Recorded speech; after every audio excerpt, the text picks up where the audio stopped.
재활이론은 1급 매뉴얼 257페이지를 참조하시면 되겠습니다. 보통 필라테스를 재활적인 운동이라고 얘기를 하는데요. 어, 필라테스가 재활적인 운동이라고 한다면, 어, 재활이라고 불리는 이 재활에 대해서 논하는 재활 이론을 우리가 이해를 해야 될 것 같아요. 일단 재활 이론을 하기 전에요. 필라테스를 적용할 수 있는 영역이 있어요. 요 필라테스를 적용할 수 있는 영역은 대상자에 따라서 달라지는데요. 대상자가 건강한 사람들을 위해서 존재하는 피트니스 필라테스라는 게 있고요. 그 다음에 대상자가 건강하지 못해서 병원에 있는 환자를 대상으로 하는 재활 필라테스. 그 다음에 세 번째로는 일상생활을 하고 있지만 병원에는 있지 않고 일상생활을 하지만 자신만의 불편함이나 통증을 가지고 있는 일반적인 사람들을 위한 필라테스. 그게 바로 재활 컨셉의 필라테스입니다. 즉, 피트니스 필라테스는 건강한 사람을 대상으로 하는 필라테스.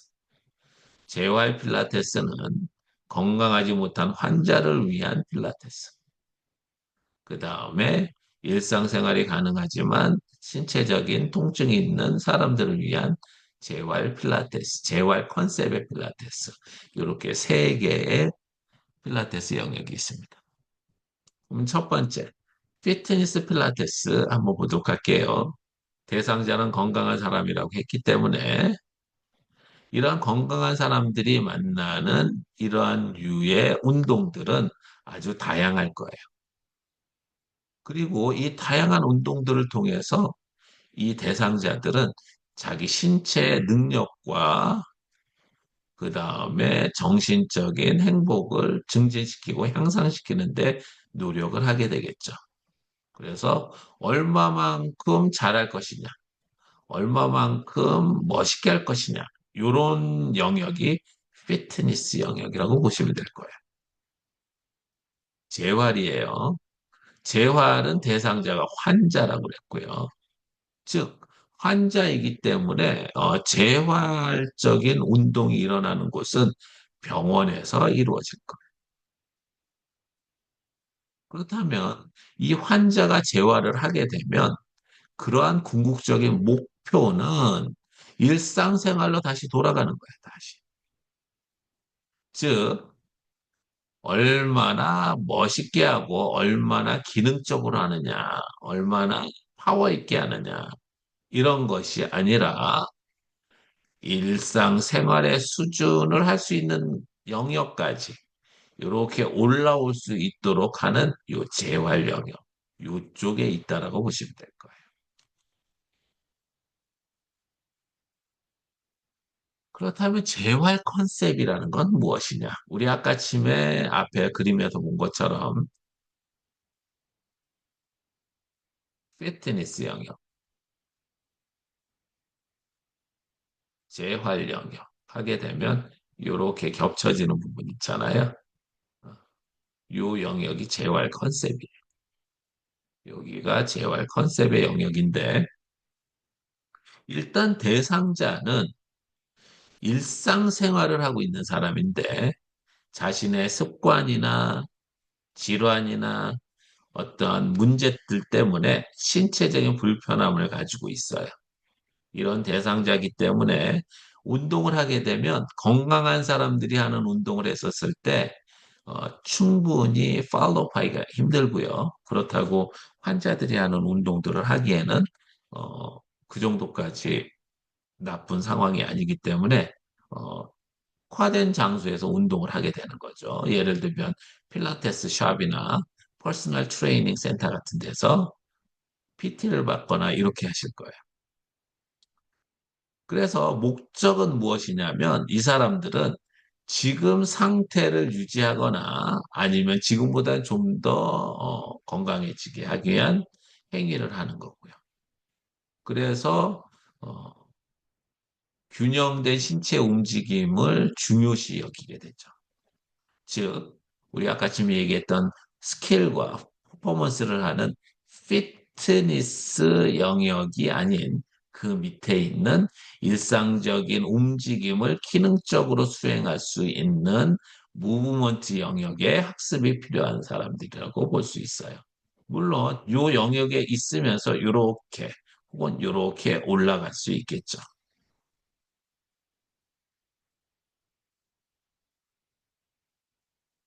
근데 이제 우리가 이러한 재활 이론을 얘기를 할 때, 노라는 것이 신체적인 불편함이거든요. 우리가 보통 통증이라고 하는 것이고, 신체적 불편함, 이렇게 얘기할 수 있는데, 이런 것들을 논할 때 얘기하는 직업군이 있어요. 농업 하시는 분들, 제조업 하시는 분들, 건설업 하시는 분들이 근골격계 질환이 매우 높게 나타나 있어요. 그리고 이 사람들의 특징들을 보면 운동 잘 평소에 하지 않아요. 근골격계 질환의 노출은 일반인의 약 3배 정도 돼요. 그리고 많은 사람들이 스스로 건강하다고 생각하지 않고요. 신체적인 불편함을 많이 가지고 있어요.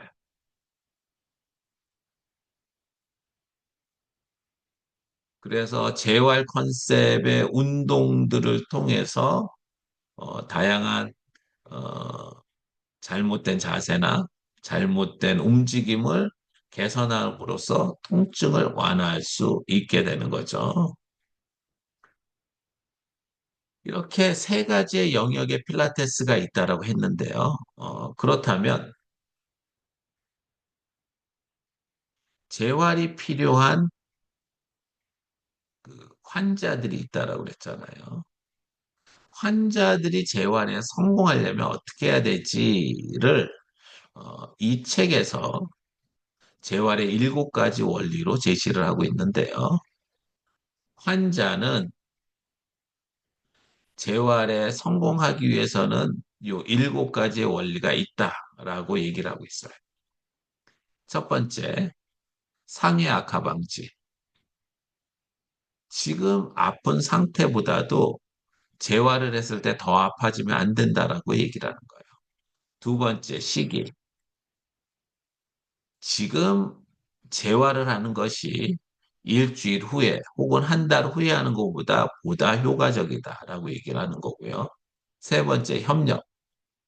의료인이 요구하는 사항을 충분히 환자가 따르지 않는다라고 하면 재활이 어렵다라고 얘기하는 거예요. 네 번째, 개별성. A라는 사람이 허리 통증을 통해서 매우 힘들어 했는데, 어, B라는 치료를 통해서 혹은 재활을 통해서 성공했다라고 하면 모든 허리에 불편함을 가진 사람은 B의 케이스를 모두 다 적용할 수 있느냐? 그렇지 않다. 모든 환자는 다르다라는 것을 우리는 개별성이라고 해요. 다섯 번째, 구체적인 단계. 구체적인 단계는 프로그램과 같아요. 지금 해야 될 재활과 한 달 후에 할 재활과 3달 후에 해야 될 재활이 다르다라는 거고, 그런 것들이 일정한 프로그램으로 시기에 따라서 변화돼야 된다. 그 단계를 따라가야 된다라는 게 구체적인 단계예요.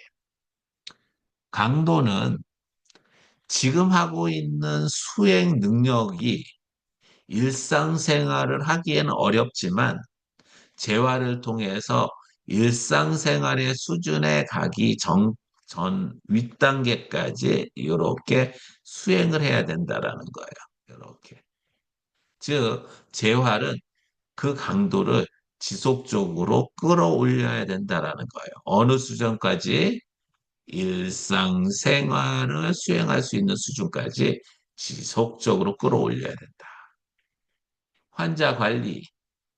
환자들은 신체적인 어떤 제한이나 통증에 고민을 하지만 사실 이런 신체적인 문제뿐만이 아니라 환자 같은 경우에는 신체적인 제약과 불편함 때문에 정신적인 스트레스와 어려움이 있어요.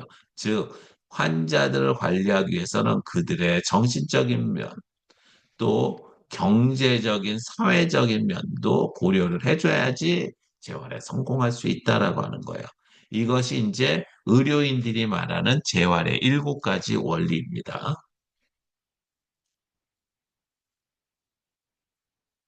이러한 일곱 가지의 원리를 통해서 의료인들이 어떻게 얘기를 했냐면, 이 일곱 가지의 원리의 가장 앞에 있는 단어들, avoid aggravation, timing의 T, compliance의 C, 이 앞자들을 모아서 이렇게 얘기하고 있어요.